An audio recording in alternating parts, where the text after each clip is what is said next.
നമസ്കാരം, ഞാൻ ശാലിനി. പ്രധാന വാർത്തകൾ. പ്രധാനമന്ത്രിയുടെ ചോദ്യങ്ങൾക്ക് മറുപടിയില്ല. മുഖ്യമന്ത്രി പിണറായി വിജയൻ അസഹിഷ്ണുത കാട്ടുന്നതായി കെ സുരേന്ദ്രൻ. കേരളത്തിൽ വർഗീയ സംഘടനകളുമായി സഖ്യമുണ്ടാക്കാൻ കോൺഗ്രസും CPM-ഉം മത്സരിക്കുന്നതായും ആക്ഷേപം. ലാക്കാട്ടൂർ കുറ്റിക്കാട്ട് കവല ഭാഗത്ത് കാട്ടുപന്നിക്കൂട്ടം. പ്രദേശത്തെ പുരയിടത്തിലെ 1800 മൂട് കപ്പ കുത്തിപ്പറിച്ചു. ഒറ്റയാനും കൂട്ടമായും കാട്ടുപന്നികൾ. പകൽ സമയത്തും സ്വൈരി വിഹാരം. കൊക്കോ വില കുതിച്ചുയരുന്നു. ഉണക്കക്കുരുവിന് കിലോയ്ക്ക് 880 രൂപ. കൊക്കോ കൃഷിയിലേക്ക് തിരിഞ്ഞ് കർഷകർ. വാർത്തകൾ വിശദമായി. പ്രധാനമന്ത്രിയുടെ ചോദ്യങ്ങൾക്ക് മറുപടിയില്ലാത്ത മുഖ്യമന്ത്രി അസഹിഷ്ണുത കാണിക്കുകയാണെന്ന് BJP സംസ്ഥാന അധ്യക്ഷൻ കെ സുരേന്ദ്രൻ. കോട്ടയത്ത് വാർത്താസമ്മേളനത്തിൽ സംസാരിക്കുകയായിരുന്നു അദ്ദേഹം. CPM-ന്റെ കള്ളപ്പണം നിക്ഷേപിക്കാനുള്ള ബാങ്ക് അക്കൗണ്ടുകളെപ്പറ്റി മുഖ്യമന്ത്രി മിണ്ടുന്നില്ലെന്ന് കെ സുരേന്ദ്രൻ പറഞ്ഞു. സഹകരണ ബാങ്കുകളിൽ നിന്നും CPM നേതാക്കൾ തട്ടിയെടുത്ത പണം പിടിച്ചെടുത്ത് നിക്ഷേപകർക്ക് തിരിച്ചു കൊടുക്കണമെന്ന് പ്രധാനമന്ത്രി പറഞ്ഞതിനെ മുഖ്യമന്ത്രി പരിഹസിക്കുകയാണ്. മാസപ്പടി വിവാദത്തിൽ മുഖ്യമന്ത്രിയും മകളും എങ്ങനെ പ്രതിക്കൂട്ടിലായി എന്നതിന് മറുപടി പറയാതെ NDAയെ വിമർശിക്കുകയാണെന്ന് കെ സുരേന്ദ്രൻ പറഞ്ഞു. വർഗീയ സംഘടനകളുമായി സഖ്യമുണ്ടാക്കാൻ കോൺഗ്രസ് CPM-ഉം മത്സരിക്കുകയാണ്. മുഖ്യമന്ത്രി ഒരു വശത്ത് വർഗീയത പറയുമ്പോൾ മറുവശത്ത് രാഹുലും വർഗീയത ആളിക്കത്തിക്കുകയാണെന്നും കെ സുരേന്ദ്രൻ പറഞ്ഞു. മുഖ്യമന്ത്രി ശ്രീ പിണറായി വിജയൻ BJPക്കെതിരെ തിരിഞ്ഞിരിക്കുക. ഈ തെരഞ്ഞെടുപ്പിൽ അദ്ദേഹത്തിന്റെ പ്രസംഗങ്ങൾ മുഴുവൻ ഭാരതീയ ജനതാ പാർട്ടിക്കും ദേശീയ ജനാധിപത്യ സഖ്യത്തിനും എതിരെ മാത്രമാണ്. നിയമസഭയിലെ ഔദ്യോഗിക പ്രതിപക്ഷമായിട്ടുള്ള UDF-നെ സംബന്ധിച്ച് ഒരു വിമർശനവും കാര്യമായി മുഖ്യമന്ത്രി നടത്തുന്നില്ല. മുഖ്യമന്ത്രിയുടെ വിമർശനങ്ങളുടെ കുന്തമുന അദ്ദേഹം തിരിച്ചു വച്ചിരിക്കുന്നത് മോദിയിലേക്കും NDAയിലേക്കുമാണ്. പ്രധാനമന്ത്രി ഉന്നയിച്ച ഒരു ചോദ്യത്തിനും മുഖ്യമന്ത്രി മറുപടി പറയുന്നില്ല. കേരളത്തിന്റെ ഭവന നിർമ്മാണ പ്രവൃത്തിയിൽ കേന്ദ്രവിഹിതത്തെപ്പറ്റി മുഖ്യമന്ത്രി പറയണം. ജൽജീവൻ മിഷനെപ്പറ്റിയും ദേശീയപാത വികസനത്തെക്കുറിച്ചും പറയുന്ന മുഖ്യമന്ത്രി അതിലെല്ലാം കേരളത്തിന്റെ വിഹിതം എത്രയെന്ന് പറയണം. അഴിമതിക്കാരെ തുറുങ്കിലടിക്കുമെന്നത് മോദി ഗ്യാരണ്ടിയാണ്. അതാണ് മുഖ്യമന്ത്രിയുടെ അസഹിഷ്ണുതയ്ക്ക് കാരണമെന്നും കെ സുരേന്ദ്രൻ പറഞ്ഞു. News bureau, Kottayam. ലാക്കാട്ടൂർ കുറ്റിക്കാട്ട് കവല ഭാഗത്ത് കൃഷിയിടത്തിൽ കാട്ടുപന്നികളുടെ ആക്രമണം. 6 മാസത്തോളം വളർച്ചയെത്തിയ 1800 മൂട് കപ്പ പന്നികൾ കുത്തി നശിപ്പിച്ചു. കാട്ടുപന്നികളുടെ ശല്യം മൂലം ഭയപ്പാടോടെ കഴിയുകയാണ് ലാക്കാട്ടൂർ കുറ്റിക്കാട് കവല ഭാഗത്തുള്ളവർ. പ്രദേശത്തെ കൃഷിയിടത്തിൽ 2 ആഴ്ചയ്ക്ക് മേലെയായി കാട്ടുപന്നികൾ പൂണ്ടു വിളയാടുകയാണ്. കപ്പിലുമാക്കൽ അനീഷ് കുമാറിന്റെ പുരയിടത്തിലാണ് ദിവസങ്ങളായി ഇവ നാശനഷ്ടമുണ്ടാക്കുന്നത്. പുരയിടത്തിലുണ്ടായിരുന്ന 2000 മൂട് കപ്പയിൽ 1800 മൂട് കപ്പയും ഇവ കുത്തിപ്പറിച്ച് നശിപ്പിച്ചു. കൂട്ടമായി എത്തുന്നത് കൂടാതെ ഒറ്റയാനും കൃഷിയിടത്തിൽ എത്തുന്നുണ്ട്.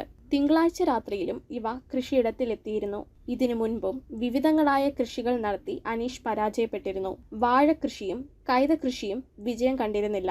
5 വർഷം കൊണ്ട് തന്നെ 8 ലക്ഷത്തിലധികം രൂപയുടെ നഷ്ടമുണ്ടായതായി അനീഷ് പറയുന്നു. കാട്ടുപന്നി ആക്രമണം സംബന്ധിച്ച് പഞ്ചായത്തിൽ പരാതി ലഭിച്ചിരുന്നതായും പ്രദേശത്തെ കാട് വെട്ടിത്തെളിക്കാനുള്ള നടപടിയാണ് ഉണ്ടാവേണ്ടതെന്നും 2, 3 വാർഡുകളുടെ പ്രതിനിധികളായ സന്ധ്യ G നായരും മഞ്ജു കൃഷ്ണകുമാറും പറഞ്ഞു. പകൽ സമയങ്ങളിൽ പോലും കാട്ടുപന്നികൾ പ്രദേശത്ത് വിഹരിക്കുകയാണെന്നും ഇവർ പറയുന്നു. പിന്നെ ഇവിടെ എന്ന് പറഞ്ഞാൽ ഈ കർഷകന്റെ കൃഷിനാശം സംഭവിക്കുക മാത്രമല്ല, തൊട്ടപ്പുറയുള്ള വീടുകൾ, അതായത് അവരുടെ വീടിൻ്റെ അടുക്കള വാതൊക്കെ വരെ ഈ പന്നിയുടെ ശല്യം ഉണ്ടായി. ഒറ്റയാനാണ് ചെന്നത്. അവർ നമ്മളോട് പറഞ്ഞിരിക്കുന്നത് ഞങ്ങളുടെ ജീവന് പോലും പ്രശ്നമാണ്. അതുകൊണ്ട് പഞ്ചായത്തിൻ്റെ ഭാഗത്തുനിന്നോ മെമ്പറുടെ ഭാഗത്തുനിന്നുള്ള നടപടികൾ ഉണ്ടാകണമെന്നാണ് അവരുടെ ആവശ്യം നാട്ടുകാരുടെ. തൊട്ടപ്പുറത്ത് ഇതിനു മുമ്പും പന്നി കൈതകൃഷി അവരുടെ ഇവിടെ സംഭവിച്ചു. താഴെ എല്ലാം ഉണ്ട്. എല്ലാവരുടെയും കൃഷി നശിപ്പിച്ചുകൊണ്ടിരിക്കുകയാണ്. പക്ഷേ പഞ്ചായത്തിൽ നിന്നോ അല്ലെങ്കിൽ നമുക്കൊന്നും ചെയ്യാൻ പറ്റാത്തതുകൊണ്ട് ആ ജനങ്ങൾ പ്രതിഷേധത്തിലാണ്. ജനങ്ങളുടെ ജീവനും സ്വത്തിനും ഭീഷണിയാകുന്ന ഇവയെ വെടിവെച്ചു കൊല്ലുന്നതിനുള്ള നടപടികൾ സ്വീകരിക്കാൻ അധികൃതർ തയ്യാറാകണമെന്നും പ്രദേശവാസികൾ ആവശ്യപ്പെടുന്നു. News bureau, Pampady. കറുത്ത പൊന്നിനെയും കടത്തിവെട്ടി കൊക്കോ വില കുതിക്കുന്നു. 1 കിലോ ഉണക്ക കൊക്കോയ്ക്ക് ഇപ്പോൾ 880 രൂപയാണ് വില. കാര്യമായ പരിപാലനമില്ലാതെ മികച്ച വരുമാനം നേടാമെന്നതിനാൽ കർഷകർ കൊക്കോ കൃഷിയിലേക്ക് തിരിഞ്ഞിരിക്കുകയാണ്. കൊക്കോയ്ക്ക് വിദേശ രാജ്യങ്ങളിൽ പ്രിയമേറിയതാണ് കൊക്കോയുടെ വില ഉയർച്ചയ്ക്ക് കാരണം. കാര്യമായ പരിപാലനമില്ലാതെ മികച്ച വരുമാനം നേടാമെന്നതിനാൽ റബ്ബറിന്റെ സ്ഥാനത്ത് വീണ്ടും കൊക്കോ സ്ഥാനം പിടിച്ചിരിക്കുകയാണ്. ദിവസവും വില വർദ്ധിച്ച് ഉണക്ക കൊക്കോ കുരുവിന്റെ വില 880 രൂപയായി. പച്ച കൊക്കോ 250 രൂപയ്ക്കാണ് സംഘങ്ങൾ എടുക്കുന്നത്. ആഗോള വിപണിയിൽ കൊക്കോയുടെ വിതരണം കുറഞ്ഞതാണ് വില കൂടാൻ കാരണം. 40 വർഷത്തിനിടയിലെ ഏറ്റവും താഴ്ന്ന നിലയിലാണ് കൊക്കോ വിതരണം. ഇത്തവണ ആഗോള കൊക്കോ ഉൽപാദനം 11% കുറയുമെന്നാണ് ഇന്റർനാഷണൽ കൊക്കോ ഓർഗനൈസേഷന്റെ കണക്കുകൂട്ടൽ. ഇതിനാൽ തന്നെ വില വീണ്ടും ഉയർന്നേക്കും. കോട്ടയം ജില്ലയിൽ കാഞ്ഞിരപ്പള്ളി, വാഴൂർ, ലാലം, ഈരാറ്റുപേട്ട, പാമ്പാടി ബ്ലോക്കുകളിലാണ് കൊക്കോ കൃഷി വ്യാപകമായിട്ടുള്ളത്.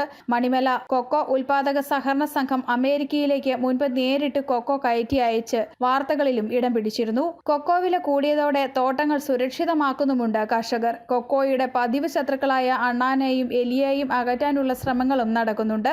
മുൻപ് വാനില വില കുതിച്ചു കയറിയപ്പോൾ തോട്ടങ്ങൾക്ക് വേലിയും കാവലുമൊക്കെ ഏർപ്പെടുത്തിയിരുന്നു. കൊക്കോ കൃഷി വ്യാപിപ്പിക്കാനുള്ള ശ്രമത്തിൽ ഇപ്പോൾ കർഷകർ. ഇന്നിപ്പം അതിനെ സംബന്ധിച്ച് പറയുകയാണെങ്കിൽ ഈ ഡിമാൻഡ് ഉള്ളതുകൊണ്ട് കൃഷിക്കാരെ സംബന്ധിച്ച് വളരെ വില കുറഞ്ഞ് കിടന്ന ഏതാണ്ട് 8 മാസം മുമ്പ് ഒരു 40 രൂപ 50 രൂപ കിലോ പച്ചയ്ക്ക് കിലോയ്ക്ക് കൊടുത്തുകൊണ്ടിരുന്നത് കൊക്കോ ഇപ്പം 250 280 വരെ വാങ്ങിക്കാനാവുന്നുണ്ട്. എന്ന് വെച്ച് കഴിഞ്ഞാൽ ഉണക്ക കൊക്കോയുടെ വില 850 മുകളിൽ വന്നിട്ടുണ്ട് ഇപ്പോൾ. അപ്പം അതിന് ഡിമാൻഡിൻ്റെ കൂടുതലോട് മാത്രം സംഭവിച്ചൊരു സംഭവമാണിത്. റബ്ബറിന് ഇടവിളയായി കൊക്കോ കൃഷി നടത്തുന്നവരാണ് ഭൂരിഭാഗവും. വിലവർധനയുടെ പശ്ചാത്തലത്തിൽ കൊക്കോ പൂർണ്ണ കൃഷിയാക്കി മാറ്റാനുള്ള ശ്രമങ്ങളും പല കർഷകരും നടത്തുന്നുണ്ട്. ഇതോടെ കൊക്കോ തൈകൾക്കും ആവശ്യക്കാർ ഏറെയാണ്. News bureau, Pala. Kottayam voter Kunjachan വോട്ടർമാരെ വിളിക്കുന്നു വോട്ട് ചെയ്യാൻ. തെരഞ്ഞെടുപ്പിൽ വോട്ടർമാരുടെ പങ്കാളിത്തം വർദ്ധിപ്പിക്കുന്നതിനായി സ്വീപ്പ് നടത്തുന്ന ബോധവൽക്കരണ പരിപാടിയുടെ ജില്ലയുടെ ഭാഗ്യചിഹ്നമാണ് കോട്ടയം വോട്ടർ കുഞ്ഞച്ചൻ. ഈ തെരഞ്ഞെടുപ്പ് കാലത്ത് എല്ലാവരും വോട്ട് ചെയ്യണമെന്നാവശ്യപ്പെട്ട് കോട്ടയം കുഞ്ഞച്ചൻ വരും. വോട്ടർ കുഞ്ഞച്ചനായി ലോക്സഭാ തെരഞ്ഞെടുപ്പിൽ വോട്ടർമാരുടെ പങ്കാളിത്തം വർദ്ധിപ്പിക്കുന്നതിനുള്ള systematic voter education and electoral പാർട്ടിസിപ്പേഷന്റെ ബോധവൽക്കരണ പരിപാടിയുടെ കോട്ടയം ജില്ലയുടെ ഭാഗ്യചിഹ്നമാണ് കോട്ടയം വോട്ടർ കുഞ്ഞച്ചൻ എന്ന കഥാപാത്രം. കുമരകത്തെ ബാക്ക് വാട്ടർ റിപ്പിൾസിലെ കായലോരത്ത് ഹൗസ് ബോട്ടിൽ വന്നിറങ്ങിയ വോട്ടർ കുഞ്ഞച്ചന്റെ മാസ് എൻട്രിയും വേറിട്ടതായി. മലയാള സിനിമയിലെ സൂപ്പർ താരം മമ്മൂട്ടിയുടെ ഐക്കണിക് കഥാപാത്രങ്ങളിലൊന്നായ കോട്ടയം കുഞ്ഞച്ചനെ പോലെ തലയിൽ തോർത്തും ചുറ്റി കൂളിംഗ് ഗ്ലാസും വെച്ച് വിദ്യാർത്ഥികൾ വോട്ടർ കുഞ്ഞച്ചനെ നൃത്തച്ചുവടുകളോടെ വരവേറ്റു.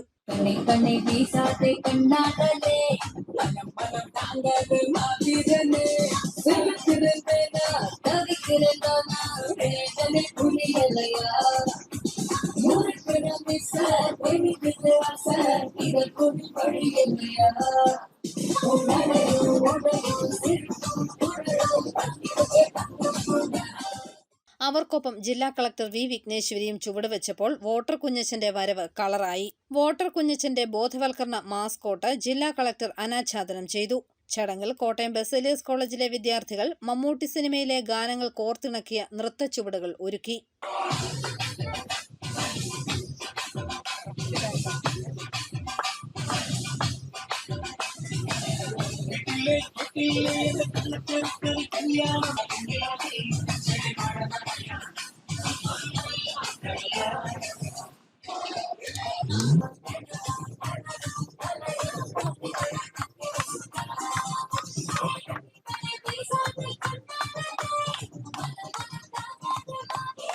പോളിംഗ് ശതമാനം ഉയർത്തുന്നതിന്റെ ഭാഗമായി നിരവധി പരിപാടികൾ ജില്ലാ ഭരണകൂടവും സ്വീപ്പും നടത്തുന്നുണ്ടെന്നും കൂടുതൽ പേരെ ആകർഷിക്കുന്നതിനായാണ് കോട്ടയം വോട്ടർ കുഞ്ഞച്ചൻ എന്ന വ്യത്യസ്തമായ ആശയം നടപ്പാക്കിയതെന്നും ജില്ലാ കളക്ടർ പറഞ്ഞു.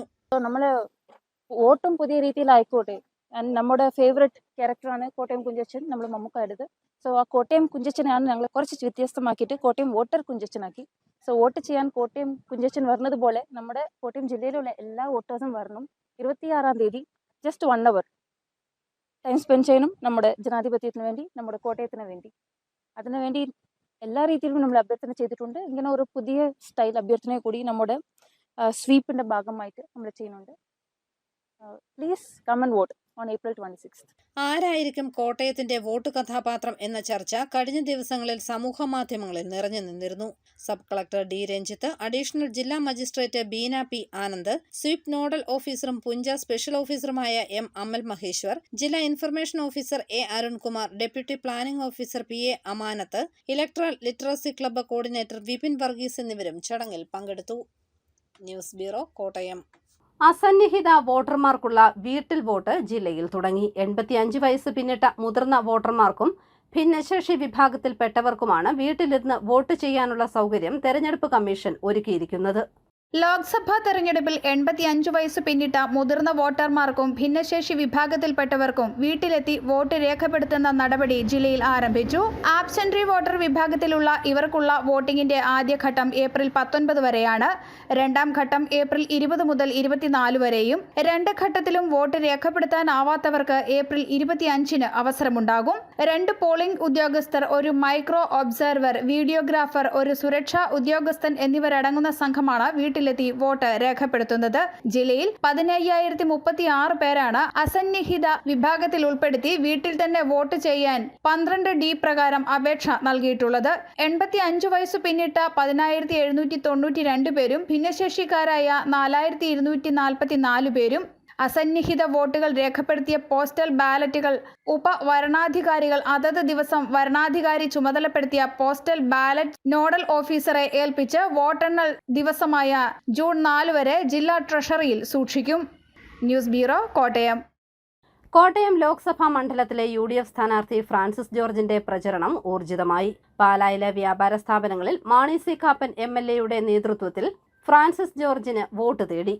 കോട്ടയം പാർലമെന്റ് മണ്ഡലം UDF സ്ഥാനാർത്ഥി അഡ്വക്കേറ്റ് കെ ഫ്രാൻസിസ് ജോർജിന്റെ തിരഞ്ഞെടുപ്പ് പ്രചരണാർത്ഥം മാണി സി കാപ്പൻ MLA-യും UDF നേതാക്കളും പാലായിലെ വ്യാപാര സ്ഥാപനങ്ങളിലെത്തി വോട്ട് അഭ്യർത്ഥിച്ചു. നിരവധി UDF പ്രവർത്തകരുടെ അകമ്പടിയോടെ നടത്തിയ പ്രചാരണത്തിന് Joy Abraham, professor Satheesh Chellani, George Pulinkad, AK Chandramohan, Biju Punnathanam, N Suresh, Josemon Mundackal തുടങ്ങിയവർ നേതൃത്വം നൽകി. News bureau, Pala. വർണ്ണങ്ങൾ വാരി വിതറി കോട്ടയം CMS കോളേജിൽ നടക്കുന്ന ചിത്രകലാ ക്യാമ്പ്. കേരളത്തിന്റെ വിവിധയിടങ്ങളിൽ നിന്നുമുള്ള 30ഓളം ചിത്രകാരന്മാർ ക്യാമ്പിന്റെ ഭാഗമായി. ചരിത്രമുറങ്ങുന്ന കോട്ടയം CMS കോളേജിന്റെ ഉൾത്തളങ്ങൾ വർണ്ണങ്ങളുടെ സമ്മേളന വേദിയാവുകയാണിപ്പോൾ. ചിത്രകാരൻ ഉദയകുമാർ നേതൃത്വം നൽകുന്ന കോട്ടയം ആർട്സ് ഫൗണ്ടേഷനും കോട്ടയം CMS കോളേജും ചേർന്ന് 3 ദിവസങ്ങളിലായി സംഘടിപ്പിക്കുന്ന ചിത്രകലാ ക്യാമ്പ് കോളേജിൽ തുടങ്ങി. Kerala Lalithakala academy secretary N Balamurali Krishnan ചിത്രകലാ ക്യാമ്പ് ഉദ്ഘാടനം ചെയ്തു. ഇന്ന് കലുഷിതമായ ഒരു അന്തരീക്ഷത്തിൽ നീങ്ങിക്കൊണ്ടിരിക്കുന്ന നമ്മുടെ ഇന്ത്യൻ സമൂഹം, നമ്മുടെ കേരളത്തിൽ അതിൻ്റെ റിഫ്ലക്ഷൻ വല്ലാതെ ബാധിച്ചുകൊണ്ടിരിക്കുന്നു. എന്ന് വെച്ച് കഴിഞ്ഞാൽ നവോത്ഥാന കാലത്തിന് മുമ്പുള്ള പ്രാചീന തലത്തിൽ ഉള്ള ചിന്തകളുമായി അന്ധവിശ്വാസങ്ങളും ഒക്കെ നമ്മുടെ കേരള സമൂഹവും മാറുമോ എന്ന് ഭയക്കുകയാണ്. കാര്യം അതിനുള്ള സ്രോതസ്സുകൾ പല സ്ഥലങ്ങളിൽ നിന്നും നമ്മുടെ കേരളത്തിലേക്ക് വന്നു കഴിഞ്ഞു.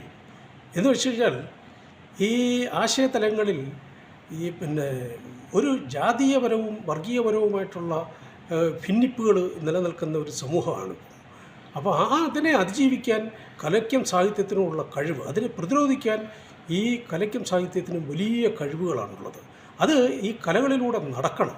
ഇത്തരം ഗ്രൂപ്പുകൾ, ഇത്തരം പ്രവണതകൾ അത്തരം ഒരു ആശയധാരയ്ക്ക് കൂടി രൂപം കൊടുക്കുമെന്ന് ഞാൻ വിശ്വസിക്കുന്നു.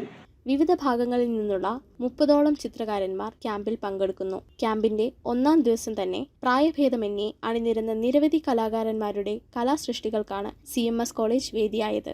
ആർട്ട് വോക്ക് എന്ന പേരിൽ ഒരുക്കിയ CMS കോളേജിന്റെ മുൻകാല ക്യാമ്പുകളിൽ നിന്നുള്ള ചിത്രങ്ങളും ശില്പങ്ങളും അടങ്ങിയ പ്രദർശനവും ചിത്രകലാ പ്രേമികളുടെ ശ്രദ്ധ പിടിച്ചുപറ്റി.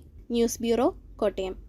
പള്ളിക്കത്തോട് മുക്കാലി ഇളപ്പുങ്കൽ നീതിപീഠം ശ്രീ മഹാവിഷ്ണു ക്ഷേത്രത്തിലെ കാണിക്കവഞ്ചി മോഷണം പോയി. തിങ്കളാഴ്ച രാത്രിയിലാണ് മോഷണമുണ്ടായത്. കാണിക്കയിടുന്ന ചെമ്പുകുടം ഉൾപ്പെടെയാണ് കള്ളന്മാർ എടുത്തുകൊണ്ടുപോയത്. വരും ദിവസങ്ങളിൽ ക്ഷേത്രത്തിൽ കലശം ഉൾപ്പെടെയുള്ള ചടങ്ങുകൾ നടക്കാനിരിക്കെയാണ് മോഷണം ഉണ്ടായിരിക്കുന്നത്. പരാതിയെ തുടർന്ന് പള്ളിക്കത്തോട് പോലീസ് സ്ഥലത്തെത്തി അന്വേഷണം ആരംഭിച്ചു. റെക്കോർഡുകൾ ഭേദിച്ച് സ്വർണ്ണവില മുന്നേറുന്നു. ഗ്രാമിന് 720 രൂപ വർദ്ധിച്ചതോടെ പവന് 54,000 രൂപ കടന്നു. 1 ഗ്രാമിന് 6,795 രൂപയാണ് വില. കഴിഞ്ഞ മാസം 29-നാണ് ആദ്യമായി സ്വർണ്ണവില 50,000 രൂപ കടന്നത്. അറിയിപ്പ് കേരള സർക്കാർ സ്ഥാപനമായ LBS centre for science and ടെക്നോളജിയുടെ ഏറ്റുമാനൂർ ഉപകേന്ദ്രത്തിൽ ഏപ്രിൽ 22-ന് ആരംഭിക്കുന്ന കേരള സർക്കാർ അംഗീകൃത DCA, DCFA, Tally, data entry കോഴ്സുകളിലെ ഒഴിവുള്ള സീറ്റുകളിലേക്ക് ഏപ്രിൽ 20 വരെ ഓൺലൈനായി അപേക്ഷിക്കാം. അപേക്ഷയ്ക്കും വിവരങ്ങൾക്കുമായി www.ibccenter.kerala.gov. എന്ന വെബ്സൈറ്റ് സന്ദർശിക്കുക.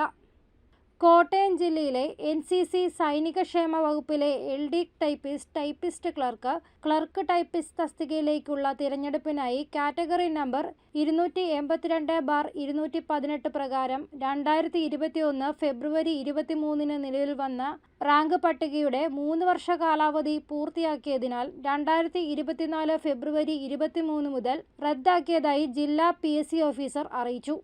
നീലംപേരൂർ ഗ്രാമപഞ്ചായത്ത് സാക്ഷരതാ മിഷൻ വഴി നടത്തുന്ന തുല്യതാ കോഴ്സുകളിലേക്ക് പ്രവേശനം ആരംഭിച്ചു. 10ാം തരം തുല്യത, ഹയർ സെക്കൻഡറി തുല്യത, 4-7 ക്ലാസ് തുല്യതാ കോഴ്സുകളിലേക്ക് അപേക്ഷിക്കാം. PSC നിയമനം, ഉപരിപഠനം, സ്ഥാനക്കയറ്റം, എംപ്ലോയ്മെന്റ് രജിസ്ട്രേഷൻ എന്നിവയ്ക്ക് അർഹത നേടാൻ തുല്യതാ കോഴ്സുകളിലൂടെ സാധിക്കും. 10ാം തരം തുല്യതയ്ക്ക് 8ാം ക്ലാസ് പാസ്സാകണം, 17 വയസ്സ് പൂർത്തിയാകണം. ഹയർ സെക്കൻഡറി തുല്യതയ്ക്ക് 10ാം ക്ലാസ് പാസ്സാകണം, 22 വയസ്സ് പൂർത്തിയാകണം. താൽപ്പര്യമുള്ളവർ പഞ്ചായത്തിന് കീഴിൽ പ്രവർത്തിക്കുന്ന സാക്ഷരതാ ഓഫീസുമായി ബന്ധപ്പെടുക. ഫോൺ 0471-271-0610. പ്രധാന വാർത്തകൾ ഒരിക്കൽ കൂടി. പ്രധാനമന്ത്രിയുടെ ചോദ്യങ്ങൾക്ക് മറുപടിയില്ല. മുഖ്യമന്ത്രി പിണറായി വിജയൻ അസഹിഷ്ണുത കാട്ടുന്നതായി കെ സുരേന്ദ്രൻ. കേരളത്തിൽ വർഗീയ സംഘടനകളുമായി സഖ്യമുണ്ടാക്കാൻ കോൺഗ്രസും CPM-ഉം മത്സരിക്കുന്നതായും ആക്ഷേപം. ലാക്കാട്ടൂർ കുറ്റിക്കാട്ട് കവല ഭാഗത്ത് കാട്ടുപന്നിക്കൂട്ടം. പ്രദേശത്തെ പുരയിടത്തിലെ 1800 മൂട് കപ്പ കുത്തിപ്പറിച്ചു. ഒറ്റയാനും കൂട്ടമായും കാട്ടുപന്നികൾ. പകൽ സമയത്തും സ്വൈര്യവിഹാരം. കൊക്കോ വില കുതിച്ചുയരുന്നു. ഉണക്കക്കുരുവിന് കിലോയ്ക്ക് 880 രൂപ. കൊക്കോ കൃഷിയിലേക്ക് തിരിഞ്ഞ് കർഷകർ. ഈ ബുള്ളറ്റിൻ പൂർണ്ണമാകുന്നു. നമസ്കാരം.